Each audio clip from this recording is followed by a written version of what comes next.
4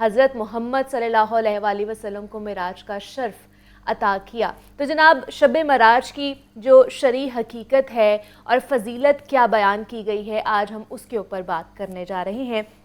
اور ہمارے ساتھ ان کانورزیشن ہوں گے ڈاکٹر پیر طارق شریف زادہ صاحب، سیریس اسکالر ہے۔ پیر صاحب آپ کو ویلکم کہتی ہوں جاگو لاہور میں، اور حارث صاحب کو بھی ویلکم کہتی ہوں جاگو لاہور میں۔ پیر صاحب شب معراج کا واقعہ ہے، مطلب پرسوں ہے، لیکن آج ہم اس کی فضیلت جاننے کی کوشش کریں گے کہ کیا فضیلت ہے اور کیا تعلیمات ملتی ہیں ہمیں اس سے، اور کتنی بڑی خوشخبری ملتی ہے اس کے اندر ہمیں۔ بسم رب محمد کریم علیہ الصلاۃ والتسلیم۔ سب سے پہلے تو یادآوری کا شکریہ۔ ہمیشہ کی طرح آج پھر ایک بہت ہی براہ راست زندگیوں سے جڑا ہوا موضوع، اور ہم سب جانتے ہیں کہ رجب المرجب اپنے اندر بے تحاشا فضیلتیں رکھتا ہے۔ یہ جیسا کہ آپ نے سرنامہ کلام میں بتایا کہ یہ ان 4 عظیم المرتبت مہینوں میں سے ہے جن کا اکرام دور جاہلیت میں بھی انسانوں نے جاری رکھا، اور بالخصوص عربوں میں اس مہینے کے اندر جو ہے وہ جہاد قتال کے حوالے سے، لڑائی جھگڑے کے حوالے سے معاملات کو موقوف کر دیا جاتا تھا، اور اس کے احترام میں گویا وہ اپنی تلواریں اپنے نیام میں واپس لے لیا کرتے تھے۔ سو اس وقت بھی جب خالصتاً اللہ رب العزت کی توحید اور اس کا شعور جو ہے وہ گدلا ہو چکا تھا، لیکن رجب ایک ایسا فضیلت مآب، عزت مآب مہینہ کہ جس کی تعظیم کا تصور اس معاشرے کے اندر بھی موجود تھا، اور پھر اس کی فضیلتوں میں بہت ساری اور چیزیں موجود ہیں، لیکن ظاہر ہم جانتے ہیں کہ جو 2 انتہائی اہم فضیلتیں اس مہینے کے ساتھ ان کی نسبتیں ہیں۔ ایک تو جناب علی کرم اللہ وجہ کریم کی پیدائش ہے، اور ایک بہت نمایاں ترین جو اس مہینے کی فضیلت ہے وہ رسالت مآب صلی اللہ علیہ وسلم کی نسبت سے شب معراج کا واقعہ ہے، اور یہ وہ واقعہ ہے جس کا بیان سب سے پہلے قرآن حکیم میں اللہ رب العزت نے خود فرمایا، اور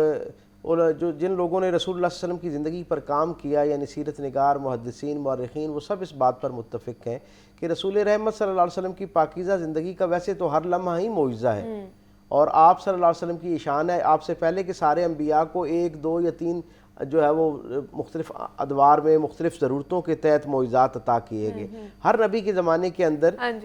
اللہ اپنے نبی کی بات کو تائید فراہم کرنے کے لیے، لوگوں کو اس کے ساتھ جوڑنے کے لیے، لوگوں کو اس کے بارے میں اپنی رائے کو درست کرنے کے لیے، کو آسان بنانے کے لیے معجزات عطا فرماتا رہا۔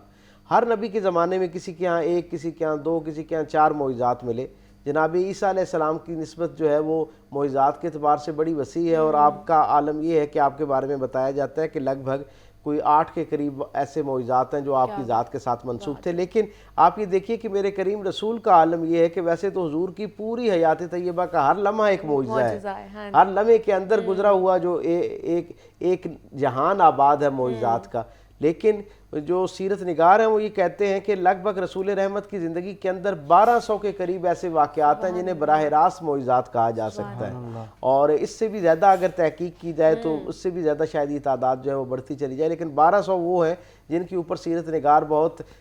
شرح صدر کے ساتھ، اعتماد کے ساتھ کہہ سکتے ہیں کہ انہیں خالص معجزہ قرار دیا جاتا ہے۔ معجزہ کیا ہوتا ہے؟ معجزہ بنیادی طور پہ ایک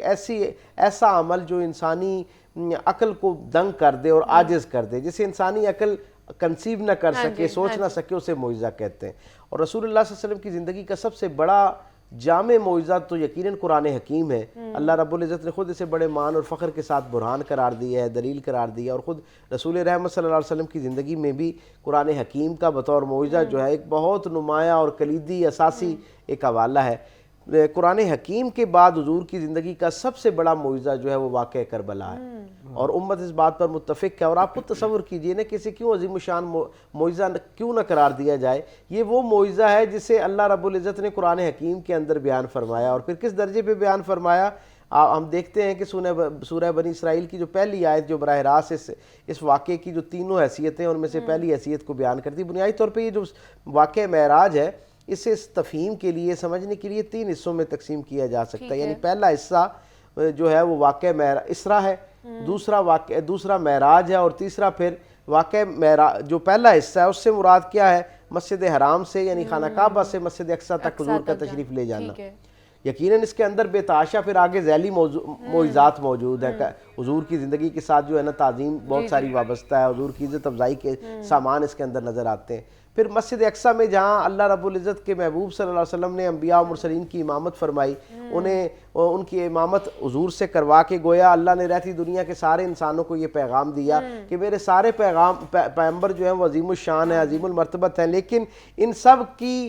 امامت کے لیے، ان سب کی لیڈرشپ کے لیے ہم نے رسول اللہ صلی اللہ علیہ وسلم کو منتخب فرما لیا، اور حضور کی اقتداء میں ان سب کی نماز پڑھنا جو ہے وہ رہتی دنیا کے سارے انسانوں کے لیے پیغام۔ اور دوسرا حصہ جو ہے وہ مسجد اقصیٰ سے لے کر اور جو سدرۃ المنتہا تک حضور کا جو سفر ہے، جس کے اندر ساتوں آسمانوں کی سیر ہے، جنت دوزخ کا ملاحظہ کرنا ہے، یہ سارے کا سارا عمل اس کے اندر شامل ہے، یہ دوسرا حصہ کہلاتا ہے اور اس کو معراج کہتے ہیں۔ اور تیسرا حصہ جو ہے وہ سدرۃ المنتہا سے لے کر وہ ان لامتناہی اعلیٰ عرفہ عظمتوں کی حدوں تک جانا ہے جنہیں اللہ قاب قوسین او ادنیٰ سے جو ہے وہ تعبیر فرماتا ہے، وہ جو اللہ کی خلوت خاص میں حضور کا معاملہ ہے اس کی نسبت اور تعلق سے ہے۔ تو یہ تین بنیادی حوالے جو ہیں، ان میں سے ہر حوالہ اپنے اندر نہ جانے کتنے دبستان رکھتا ہے، اور ہم یہ جانتے ہیں کہ یہ ایک ایسا عظیم الشان معجزہ ہے جس نے انسانوں پر اس جو بعد میں آنے والی کائنات کے بہت سارے علوم ہیں ان کے دروازے کھولے۔ ہر معجزہ جو ہے وہ اپنے زمانے کے لوگوں کے لیے عقل کو گم کر دینے والا ہوتا ہے، اس زمانے کے لوگ اسے اس طرح سمجھ نہیں پاتے، لیکن بعد کے زمانوں میں پھر اس کی تفہیم ہونا شروع ہوتی ہے، بعد کے زمانے اس تک کسی نہ کسی درجے پہ رسائی پاتے ہیں۔ داؤد علیہ السلام کے زمانے میں جب اللہ نے انسانوں کو صلاحیت دی اور انسانوں نے لوہے کو گرم کرنے کی صلاحیت، اسے موڑنے کی صلاحیت سیکھی، گویا اسے خاص انداز میں آگ کو گرم کرنا اور پھر اس میں اس کو رکھنا اور پھر گرم کر کے موڑنے کی صلاحیت سیکھی، تو وہ ان کا بڑا کمال تھا، انہیں اپنے اس علم پر بڑا مان تھا۔ لیکن اللہ نے اس زمانے کے نبی جناب داؤد علیہ السلام کو یہ ملکہ عطا فرمایا، یہ معجزہ عطا کیا کہ وہ اس لوہے کو اپنے ہاتھ سے پکڑتے اور بغیر کسی قوت کے 2 انگلیوں کے درمیان رکھتے اور جیسے چاہتے ویسے شکل دے دیتے۔ وہ اس وقت کے انسانوں کی عقل میں یہ بات نہیں تھی، لیکن رفتہ رفتہ پھر انسان پر اس علم کو اللہ تعالیٰ نے آشکار کیا۔ حضور کی جو دونوں معجزات ہیں، قرآن حکیم کیونکہ آپ کو عربوں میں اتارا گیا جو اپنے زبان اور کلام پر بڑا ناز کرتے تھے اور باقی ساری دنیا کو اجمی سمجھتے تھے، یعنی گویا گونگا سمجھتے تھے، جنہیں اپنے کلام پر بڑا فخر تھا اور اپنے آپ کو بے مثل سمجھتے تھے، اللہ نے اس معاشرے میں جہاں امراء القیس اور لبیبی جیسے بے مثال اور بے مثل شاعر موجود تھے، اللہ نے وہاں قرآن کا معجزہ عطا کیا تاکہ اس زمانے کے لوگوں کے لیے ان کی زبان کو جو ہے وہ ہمیشہ کے لیے ایک گنگ کر دیا جائے۔ اور یہ جو دوسرا معجزہ ہے معراج، یہ میں سمجھتا ہوں کیونکہ حضور کی نبوت کا زمانہ قیامت تک کا سارا زمانہ حضور کا زمانہ ہے، اس لیے بعد کے زمانوں کے انسانوں کی حیرت کے لیے اللہ رب العزت نے معراج کا واقعہ رکھا ہے تاکہ انسانوں کو یہ علم ہو سکے کہ زمین کے اوپر تو لوگ اپنے خیر اور شرف کے ساتھ موجود رہتے ہیں، یہاں تو ہم لوگوں کو فضیلتیں عطا کرتے ہی کرتے ہیں، لیکن ہم نے اس رسول کو ایسی لافانی عزتیں عطا کی ہیں جن کے چرچے زمین سے اٹھ کر آسمان اور آسمان سے سدرۃ المنتہا تک جو ہے وہ کیے جا رہے ہیں، جن کے لیے عرش اور فرش کی راہیں جو ہیں انہیں روشن تر کیا جا رہا ہے۔ اور سرکار دو عالم صلی اللہ علیہ وسلم نے اس معراج کے راستے میں اس پورے سفر کے دوران بے تحاشا ایسے خیر کے اور سبق کے پہلو اس کے اندر موجود ہیں ہمارے لیے۔ مثلا میں وقت کم ہے اس لیے صرف 2-3 گوشوں کی طرف اشارہ کرتا ہوا آگے بڑھوں گا۔ مثلا آپ یہ دیکھیے کہ جب سرکار دو عالم صلی اللہ علیہ وسلم غار مسجد اقصیٰ سے عرش معلیٰ پر جاتے ہیں تو ہر عرش کے اوپر آپ کا استقبال کیا جاتا ہے۔ پہلے عرش پر جناب آدم علیہ السلام آپ کا استقبال کرتے ہیں، دوسرے پہ جناب عیسیٰ علیہ السلام، اور پھر اسی طرح حضرت یوسف علیہ السلام اور جناب موسیٰ و ہارون علیہ السلام جو ہے نا وہ ان کا استقبال کرتے ہیں۔ لیکن ہم یہ دیکھتے ہیں کہ ایک عرش پر جب آپ پہنچتے ہیں تو آگے ایک بزرگ ہیں، ہر عرش پر جب حضور پہنچتے ہیں تو انبیاء و مرسلین فرشتوں کی جماعت کے ساتھ آگے بڑھتے ہیں اور آپ کا استقبال کرتے ہیں۔ لیکن جب آپ ایک خاص مقام پر پہنچتے ہیں تو آپ کو بتایا جاتا ہے، آپ دیکھتے ہیں کہ ایک درخت ہے، نورانی درخت ہے، اور اس کے ساتھ ٹیک لگائے ایک بزرگ ہستی کھڑی ہے اور ان کے گرد لوگ جو ہیں اس درخت کے گرد گویا طواف کر رہے ہیں۔ حضور پوچھتے ہیں یہ کون ہے؟ تو آپ کو بتایا جاتا ہے کہ یہ آپ کے جد امجد ہیں جناب ابراہیم علیہ السلام۔ تو حضور کی شان اور مرتبہ دیکھیں کہ حضور کو معراج عطا کی جا رہی ہے اور سارے انبیاء گویا آپ کے لیے دیدہ و دل فرش راہ کیے بیٹھے ہیں، لیکن اور سارے حضور کا آگے بڑھ کر استقبال کر رہے ہیں، لیکن جیسے ہی حضور کو پتہ چلتا ہے کہ حضور کے یہ دادا جان ہیں، حضور کے بزرگ ہیں، تو رسول اللہ صلی اللہ علیہ وسلم کیا کرتے ہیں؟ حضور ان کو اپنی طرف نہیں بڑھنے دیتے بلکہ خود ان کی طرف جاتے ہیں اور جا کے ان سے ملتے ہیں، گویا یہ پیغام دیتے ہیں میرے اور میرے بعد والے زمانے کے لیے، گویا ہر زمانے کے لیے یہ پیغام ہے کہ کوئی شخص اپنے مقام اور منصب میں کتنا ہی صاحب عزت کیوں نہ ہو جائے، اس کے بڑوں کی طرف اس کا بڑھنا اور اکرام کرنا جو ہے اس کی عزت میں کمی کا باعث نہیں بنتا۔ بیٹا اگر عظیم الشان خاتم النبیین رسول بھی بن جائے تو اس کے لیے بزرگ کا احترام اور مقام اسی طرح، اور میرے کریم آقا نے اس نورانی عالم میں بھی اس پروٹوکول کا خیال رکھا، اس تعظیم کا خیال رکھا، اور گویا ہمارے لیے عملی طور پہ پیغام بھیجا۔ پھر مجھے اس واقعے کے اندر ویسے تو بہت سارے واقعات کی تفصیل ہے، لیکن ایک اور واقعہ جو میں سمجھتا ہوں جو ہم سب کے لیے اس کے اندر بڑی ہدایت اور رہنمائی موجود ہے، وہ یہ ہے کہ سرکار جب عرش معلیٰ پر پہنچے اللہ کی بارگاہ میں اور براہ راست خلوت خاص میں پہنچے اور راز و نیاز کا معاملہ شروع ہوا، تو رسول اللہ صلی اللہ علیہ وسلم سے اللہ نے پوچھا ہے میرے محبوب آج ہم نے آپ کو اپنا مہمان کیا۔ مہمان جب کسی کے ہاں جاتا ہے تو ایک دنیا میں روایت ہے، ایک طریقہ ہے کہ وہ کوئی نہ کوئی تحفہ لے کر جاتا ہے، تو آپ ہماری طرف جب آئے تو آپ ہمارے لیے کیا تحفہ لے کر آئے؟ کیا ذوق کی بات ہے! میرے کریم رسول جیسا بے مثل خدا سوال کرنے والا ہے ویسا ہی میرے رسول بے مثل جواب عطا کرنے والے ہیں۔ حضور فرماتے ہیں پروردگار عالم میں آج تیری پاک بارگاہ میں تیری ساری مخلوقات کی طرف سے ایک ایسی چیز تحفے کے طور پر لایا ہوں جو تیری خلق میں تو شامل ہے، تو نے اس کو پیدا تو کیا ہے، تیری ملکیت میں شامل ہے، تیری وراثت میں شامل ہے، لیکن تیرے استعمال میں نہیں ہے۔ تو اللہ رب العزت پوچھتے ہیں اے میرے محبوب وہ کیا چیز ہے؟ تو حضور فرماتے ہیں مالک میں تیری ساری مخلوق کی طرف سے تیری پاک بارگاہ میں عاجزی پیش کرنے کے لیے آیا ہوں، عاجزی کو بطور تحفہ لے کر آیا ہوں۔ اور مفسرین نے لکھا کہ سرکار دو عالم صلی اللہ علیہ وسلم نے جب اللہ کی بارگاہ میں ساری مخلوقات کی طرف سے عاجزی کا تحفہ پیش کیا تو اللہ نے لوح اور قلم دونوں کو سرکار دو عالم صلی اللہ علیہ وسلم کے سامنے کر دیا۔ اب آپ جانتے ہیں کہ لوح ایک ایسی تختی ہے جس کے اوپر جو کچھ ہونے والا ہے وہ لکھ دیا گیا ہے، گویا جو ہو چکا ایک محفوظ معاملہ جو ہے وہ موجود، اور قلم جو ہے وہ اس کے اندر ترمیم کا امکان کرتی ہے، گویا ایک ماضی کا استعارہ ہے اور ایک مستقبل کا استعارہ ہے۔ یعنی میں یہ سمجھا اس واقعہ معراج کے اس پہلو سے کہ اگر کوئی شخص اللہ کی بارگاہ میں اپنی عاجزی کے ساتھ کامل ہو کے پیش ہو جائے نا، اپنی کامل عاجزی کے ساتھ اپنے آپ کو اللہ کے سپرد کر دے تو اللہ ماضی بھی اس کے حوالے کر دیا کرتا ہے اور مستقبل بھی اس کے حوالے کر دیا جاتا ہے۔ سو ہم تک ایک پیغام پہنچتا ہے کہ جو شخص بھی رسول اللہ صلی اللہ علیہ وسلم کے واقعہ معراج سے سبق لینا چاہے اس کے لیے ایک بڑا سبق یہ ہے کہ اللہ کی اس قربت خاص میں بھی جو سب سے پسندیدہ چیز اللہ کے ہاں پہنچائی جاتی ہے وہ عاجزی پہنچائی جاتی ہے۔ پھر ایک واقعہ معراج کی نسبت سے ویسے تو اس کے بہت سارے پہلو ہیں، ان پہ بات ہو سکتی ہے، لیکن بہت اختصار کے ساتھ جناب رسالت امام صلی اللہ علیہ وسلم معراج سے واپس آ گئے اور ایک دن حضرت عائشہ صدیقہ رضی اللہ تعالیٰ عنہ سے کسی بات پہ خوش ہوئی اور کہا کہ عائشہ جو مانگنا چاہتی ہو مانگو۔ آپ نے دیکھا سرکار کا دریائے رحمت جوش میں ہے، اچانک خیال آیا کہ بہت ایک لازوال بے مثل لمحہ ہے، میں حضور سے کیا چیز طلب کروں؟ حضور سے اجازت طلب کی، یا رسول اللہ آپ نے مجھے ایک عظیم الشان مرتبہ عطا کیا کہ میں آپ سے کوئی چیز طلب کروں، تو اگر آپ اجازت دیں تو میں اپنے والد گرامی سے نا اس پہ مشورہ کر لوں کہ آپ سے کیا مانگنا۔ اپنے والد حضرت ابوبکر صدیق کے پاس آئے، حضرت ابوبکر صدیق سے پوچھا حضور نے یہ کہا ہے، آپ نے کہا پھر اگر حضور سے کچھ طلب ہی کرنا ہے تو حضور سے کہیے، جا کے عرض کیجئے کہ اے پروردگار عالم کے محبوب رسول، خلوت خاص میں جب معراج پر آپ تھے تو اللہ اور آپ کے درمیان کچھ راز و نیاز ہوا تھا، اس میں سے کوئی راز کی بات ہمیں عطا کر دیجیے تاکہ امت کے لیے اس کے اندر ایک خیر موجود ہو۔ آپ واپس آئیں، سوال عرض کیا تو میرے رسول صلی اللہ علیہ وسلم نے کیا کمال جواب عطا فرمایا، کہا میرے رب نے جو مجھ سے بہت راز کی باتیں کی، کچھ راز و نیاز اور وعدے کی، ان میں سے ایک وعدہ اور بشارت یہ تھی، میرے رسول نے کہا اے میرے حبیب، میرے رب نے کہا کہ اے میرے حبیب آپ کی امت کی نسبت سے بشارت یہ ہے کہ اگر کوئی شخص آپ کی امت میں ٹوٹے ہوئے دل کو جوڑ دے گا، کسی کے ٹوٹے ہوئے دل کو جوڑ دے گا تو میں اللہ اپنے ذمہ کرم پر اسے واجب کرتا ہوں کہ بغیر حساب کتاب کے اسے جنت میں داخل کروں۔ حضرت عائشہ صدیقہ نے جیسے یہ سنا آپ کی طبیعت کے اندر سرشاری پیدا ہو گئی، خوشی سے اپنے والد کے پاس آئیں اور انہوں نے آ کے کہا کہ حضور نے بڑی آسانی فرما دی، کہا کہ جو ٹوٹے ہوئے دل کو جوڑے گا اس کے لیے اللہ رب العزت کی طرف سے جنت کی بے حساب بشارت ہے۔ تو حضرت ابوبکر صدیق نے جب یہ سنا تو تھوڑی دیر غور کرنے کے بعد آپ کی چشمان مقدس سے آنسو جاری ہو گئے، تو آپ کی صاحبزادی جناب عائشہ صدیقہ رضی اللہ تعالیٰ عنہ نے پوچھا کہ آپ کا اس کے اوپر یہ تو بشارت ہے، خوشی کی بات ہے اور اس سے تو زندگی میں جنت کی طرف سفر آسان ہوتا ہوا نظر آتا ہے، آپ اس پہ غمگین ہو گئے، اس کا سبب کیا؟ انہوں نے کہا تم نے اس بشارت کا ایک پہلو دیکھا ہے کہ جو ٹوٹے ہوئے دل کو جوڑے گا اس کے لیے تو اللہ تعالیٰ اتنا اجر عطا کرے گا، اس کے لیے تو جنت کو واجب کر دے گا۔ اس کا دوسرا پہلو دیکھو کہ جو کسی کے دل کو توڑے گا اس کے لیے اللہ کے ہاں کس درجے کی وعید اور سختی جو ہے وہ پائی جاتی ہوگی۔ تو یعنی انہوں نے یہ کہا کہ اس کے اندر جہاں ایک بشارت موجود ہے وہاں ایک بہت